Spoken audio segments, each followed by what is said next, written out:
तर माहीम मतदारसंघाची मतमोजणी दादरच्या अँटोनियो डिसिल्वा या शाळेमध्ये होणार आहे।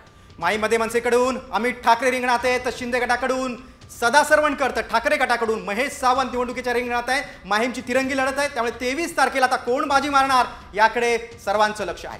दरम्यान तिथलाच आढावा घेतलाय आमचे प्रतिनिधी सचिन गाड यांनी। विधानसभा निवडणुकीचे निकाल आता अवघ्या काही तासांवर येऊन ठेपल्याने उमेदवार असतील, राजकीय पक्ष असतील, या सगळ्यांची धाकधूक आता वाढलेली आहे। आपण सध्या आहोत दादरच्या अँटोनियो डिसिल्वा हायस्कूलमध्ये, जिथे माहीम विधानसभेचं मतमोजणी केंद्र आहे। स्ट्रॉंग रूम इथेच आहे आणि इथे उद्या 8च्या ठोक्याला मतमोजणीला सुरुवात होईल। आपण इथे जर बघितलं तर मोठा पोलीस फौजफाटा इथे तैनात ठेवण्यात आलेला आहे। मुंबईतील 36 विधानसभा मतदारसंघात अशा प्रकारची 36 स्ट्रॉंग रूम उभारण्यात आलेली आहेत, जिथे उद्या 8च्या ठोक्याला मतमोजणीला सुरुवात होईल। सुरुवातीला जे उमेदवारांचे प्रतिनिधी असतात त्यांना आत सोडलं जाईल। त्यानंतर 8च्या सुमारास जे पोस्टल बॅलेटचं मतदान असतं त्याचं काउंटिंग केलं जाईल आणि त्यानंतर EVM मशीन उघडली जातील आणि पुढील 3 ते 4 तासांमध्ये जो कल आहे किंवा महाराष्ट्राचं चित्र आहे ते स्पष्ट होण्याचं शक्यता आहे।